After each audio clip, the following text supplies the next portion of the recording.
අයිබෝන් ජෝෂ පන්ති YouTube නාලිකාව අලුතෙන් පටන් ගත්ත YouTube නාලිකාවක් මේක මම කලින් වෙන නමකින් කරගෙන ගියේ මේ දැන් ජෝෂ පන්ති කියන නමට මම පිවිසුනේ මොකද මේ අපේ කරගෙන යන අලුත් ව්‍යාපෘතිය සම්බන්ධයෙන් දැනුවත් කිරීම මේ නාලිකාව හරහා අපි කරන්න බලාපොරොත්තු වෙනවා.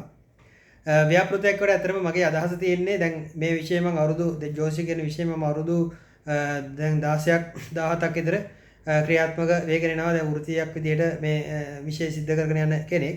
ඉතින් මම ගැන තොරතුරු ඔබ දන්නවා.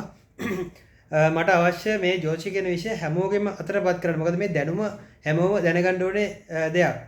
මේ විෂය මේ මොකද අහසේ ඒ තාරකා දැන් අපි තාරකා විද්‍යාව සහ මේ ජෝෂි කියන විෂයන් ওই දෙකේ යම් පටලවා ගැනීමක් තියෙනවා. යම් මේ අර හඳුනාගත යුතු තත්ත්වයන් ටිකක් තියෙනවා. අපි ඒව ගැන අපි මේ පළවෙනි පාඨමාලාවේ ඊටමද පැහැදිලිව වෙන් කරලා දෙනවා. මෙන්න මෙතනයි තාරකා විද්‍යාව සීමාව, මෙන්න මෙතනයි ජෝතිෂ කියන විෂය සීමාව කියලා. ඉතින් අපි අපේ පාඨමාලාව හරහා මේ අපි උත්සාහ කරන්නේ ඒ අපේ ජෝතිෂ කියන සීමාව කොච්චර දුරට විහිදී යනවද සහ එයින් අපේ මේ දෛවයේ කියව ගන්න අදාළ ඒ පදනම අපි කොහොමද හදාගන්නේ කියන ඔය සම්බන්ධයෙන් ටිකක් දීර්ඝව කතා කරන්න. ඉතින් ඔබට මම ආරාධනා කරනවා මේ පළවෙනි පාඨමාලාව හදාරන්න කියලා. මොකද ඒ තුල අපි හැඳින්වීමේ ඉඳන්ම තියෙන්නේ අතරම යම් පිළිගන්න පුළුවන් තාර්කික ප්‍රවේශයක්. ඉතින් මට මේ විෂය දැනෙන ආකාරය ගැන තමයි මම එහි කතා කරලා තියෙන්නේ.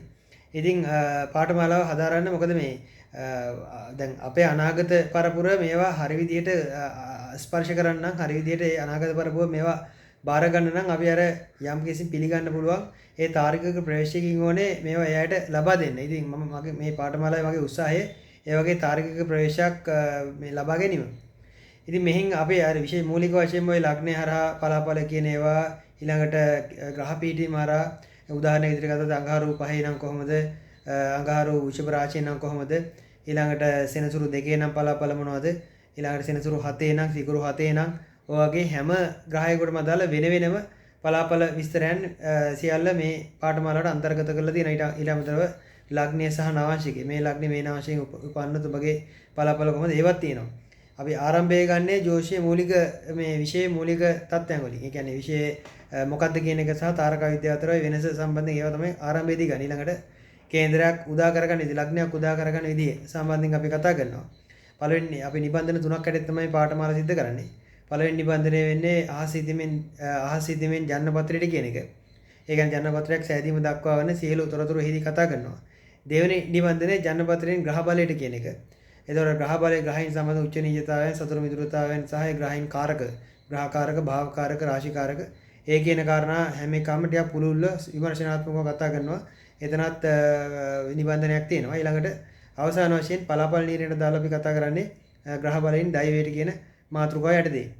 ඒ ග්‍රහ බලයෙන් දෛවයට කියන මාතෘකාව යටතේ අපි මේ ලොකු පුළුල්ව කතා කරනවා ලග්න පලාපල අර මං ඉස්සෙල්ලා කිව්වා වගේ චන්ද්‍ර ලග්න, රාශි ලග්න, චන්ද්‍ර ලග්න, රවි ලග්න, ඊළඟට ග්‍රහයන්ගේ පිහිටීම අනුව භාව පිහිටීම අනුව පලාපල, ලග්නය සහ නවාංශික අනුව පලාපල, මහදශ අතුරුදශ අනුව පලාපල, ඊළඟට මේ ප්‍රධාන වශයෙන්ම යෝග, ඔය විවාහ දෝෂ, විවාහ බාධා වෙන යෝග, අකල් මරණ සම්බන්ධ යෝග, ඊළඟට ධන සම්පත උදා වෙන ඒ වගේ යෝග, ඒ වගේ මේ යෝග හඳුනා ගන්න විදිය ගැන යම් විස්තර බොහොමයක් අපි කතා කරන අවසානයේදී උදාහරණ ප්‍රායෝගික පරීක්ෂණ වලට අදාළ උදාහරණ කේන්ද්‍ර 10ක් ඔස්සේ යම් නිරීක්ෂණයකට යෙදෙනවා.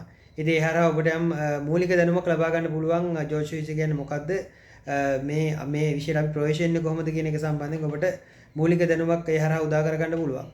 ඉතින් මම ඔබට ආරාධනා කරනවා මේ පළවෙනි පාඨමාලාව හදාරන්න අපේ වෙබ්සයිට් පිටුවට පිවිසෙන්න. මේ අපේ අලුත් නාලිකාවත් subscribe කරන්න. අපේ මේ ජෝතිෂ පන්ති කියන අලුත් නාලිකාවත් subscribe කරන්න.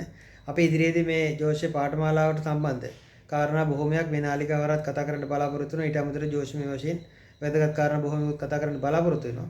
එහෙනම් හැමෝටම ආයුබෝවන්. අපි අලුත් වීඩියෝකින් ඉදිරියේදී හම්බ වෙමු. ස්තුතියි.